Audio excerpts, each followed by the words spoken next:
Aku pribadi tidak tidak menari untuk uang sebenarnya, karena menari itu udah passion, udah emang seneng dari kecil, emang udah hobi banget, udah cinta banget sama yang namanya tari.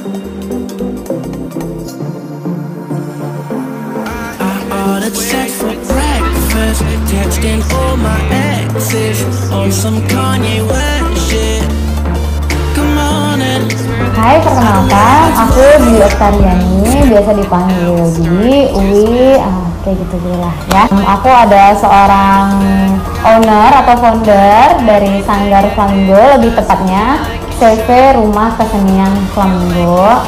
Tapi biasa orang-orang sebutnya udah Sanggar Flamingo aja gitu.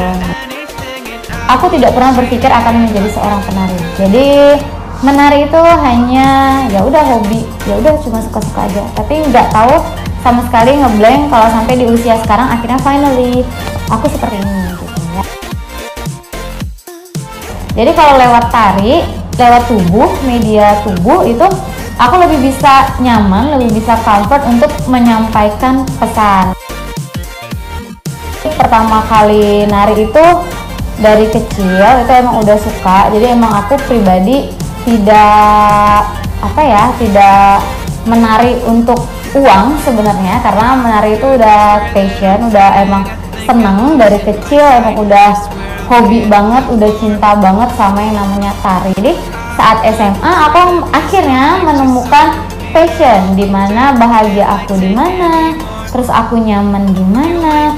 Ternyata aku nyaman banget dengan dunia sendiri, tapi kesini sekarang baru yang namanya hidup berproses ya. Jadi kalau kita udah ada sesuatu yang kita proses, berarti pasti juga akan ada hasil. Nah, jadi sekarang baru merasakan nih, oh hasilnya seperti ini dari sebuah proses perjalanan panjang mengenal tari. Dan tamat SMA aku akhirnya memilih jurusan S1-nya Pendidikan Seni Tari dan Musik. Nah, saat mengambil jurusan tari itu aku total ada 7 semester. Yang di S1 ada 7 semester. Itu aku nggak cuma kupu-kupu kuliah pulang enggak.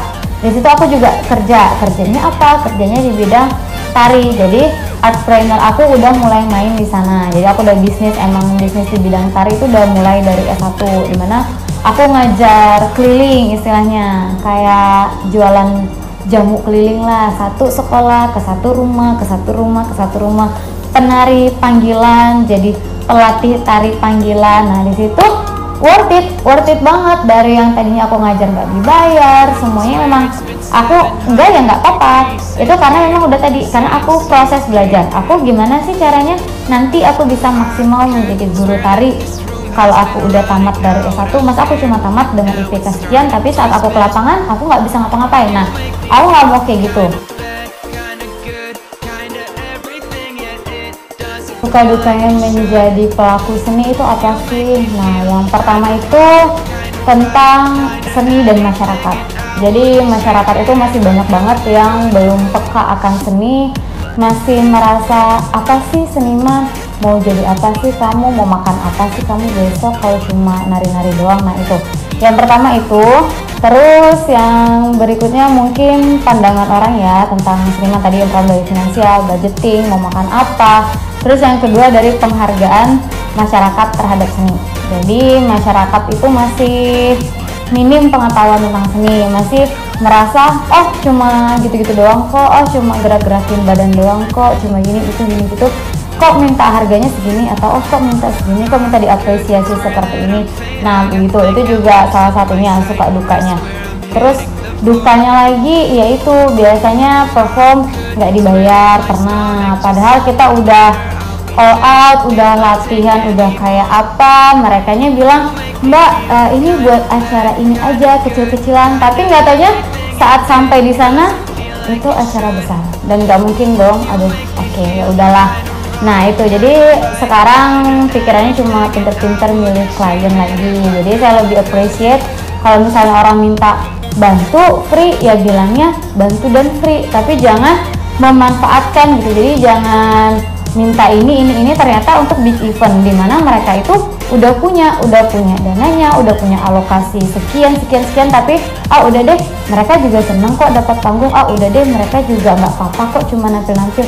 Nah itu pesannya sih, jadi kita semuanya berproses ya, apapun, mau tukang foto, mau penari, mau pemusik, mau MC, semuanya itu ada prosesnya. Jadi ya lebih di-appreciate lah tenaga kita, bensinnya, uang latihannya, segala macam, cuma itu sih.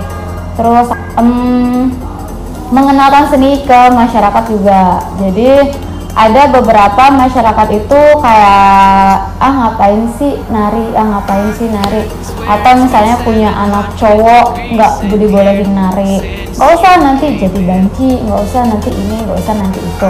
Atau misalnya anak yang perempuan, nggak usah nanti jadi dilihat orang kayak jual diri. Nah kayak gitu. Jadi dari situ juga pernah dapet sindiran-sindiran kayak gitu, kenapa nari, kenapa ini, kenapa itu, nari ya. Atau misalnya kata standarnya orang suka bilang nari joget. Nah saya juga bingung.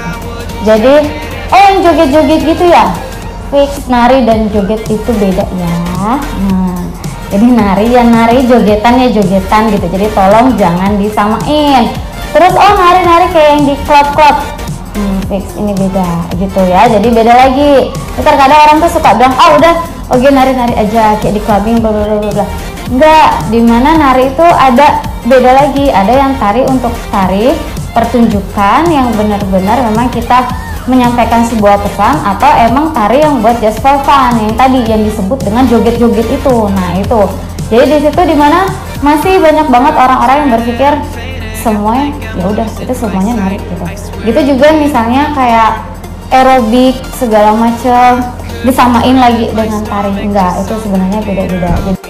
Oke, tanggapan aku mengenai penari dan outfit ya, lebih ke outfit. Jadi biasa ada yang penari dianya cewek, dia cowok, dia cowok, terus dia harus outfit dan dia menari tarian cewek. Itu gimana sih kak?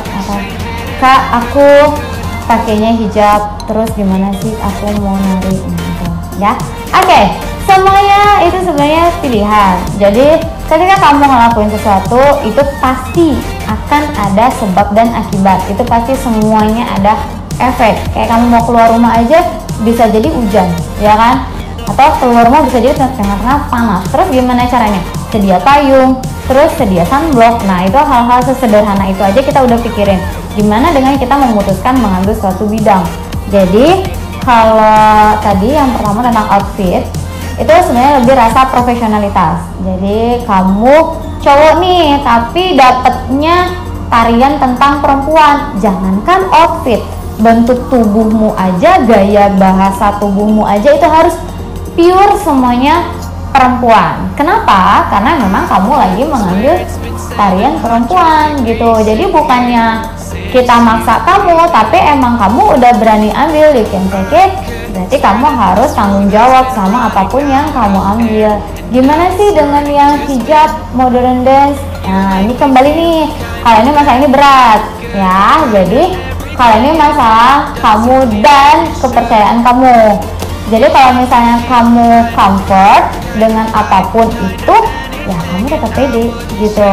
Terus kalau misalnya kamu merasa ada yang salah, ini keluar dari aturan yang aku percaya atau yang kamu percaya, ya saranku lebih baik stop.